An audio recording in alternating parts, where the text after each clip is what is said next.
መዝሙር 18 ሃሌሉያ። ሰማያት የእግዚአብሔርን ምስጋና ይናገራሉ፣ የሰማዮችም ጠፈር የእጁን ሥራ ያስረዳሉ። ቀን ለቀን ነገሯን ታወጣለች፣ ሌሊትም ለሌሊት እውቀትን ታስረዳለች። ቃላቸው ያልተሰማበት ነገራቸውም ያልደረሰበት የለም። ድምጻቸው ወደ ምድር ሁሉ ወጣ፣ ቃላቸውም እስከ ዓለም ዳርቻ ደረሰ። ጥላውንም በፀሐይ ላይ አኖረ። እርሱ ግን ከአዳራሹ እንደሚወጣ ሙሽራ ነው፣ በመንገዱ እንደሚራመድ አርበኛ ደስ ይለዋል። መውጫው ከሰማይ ዳርቻ መግቢያውም እስከ ዓለም ዳርቻ ነው። ከሙቀቱ የሚሰወር የለም። የእግዚአብሔር ሕግ ንጹሕ ነው፣ ነፍስንም ይመልሳታል። የእግዚአብሔር ምስክር የታመነ ነው፣ ሕፃናትንም ብልሆች ያደርጋል። የእግዚአብሔር ፍርድ ቅን ነው፣ ልብንም ደስ ያሰኛል። የእግዚአብሔር ትእዛዝ ብሩህ ነው፣ ዓይኖችንም ያበራል። እግዚአብሔርን መፍራት ንጹሕ ነው፣ ለዘላለምም ሕያው ያደርጋል።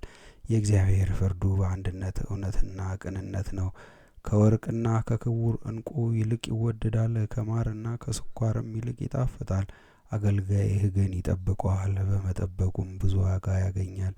ስህተትን ማን ልብ ያደርጋታል? ከተሰወረው ኃጢአቴ አንጻኝ፣ ከልዩ ኃጢአት አገልጋይህን አድነው።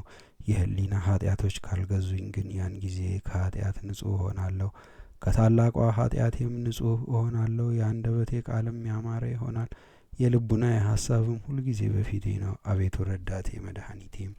ስብሐት ለአብ ወወልድ ወመንፈስ ቅዱስ አሐዱ አምላክ ለዓለሙ ለዓለም ዓለም አሜን። መዝሙረ ክርስቶስ። ገዢነትህ ከፍ ካለው ፈለክ ርዝመት በላይ ይናገራል፣ ኃይለ ሥልጣንህም ከሚፈልቅ የፀሐይ ፍጥነት ይልቅ ይቀድማል። እርምጃው እንደ ብርቱ ጎበዝ ነው ተብሏልና። ክርስቶስ ሆይ በሚያድን ወንጌል ጎዳና ጉዞዬን አቅናልኝ፣ መንገዴንም ከጥፋት መንገድ ጠብቅልኝ። መዝሙረ ድንግል። ድንግል ሆይ ሰማያውያን ክብርሽን ይናገራሉ፣ የልባቸውን ድንዳኔ ገርተው እየሰገዱልሽ። ነቢይ ዳዊት ሲያመሰግን፣ ነቢይ እዝራም ሲዘምር ነው እንጂ ስለ ገናንነቷና ስለ ክብሯ ከሰዎች ምስጋናሽን መፈጸም የሚቻለው ማን ነው?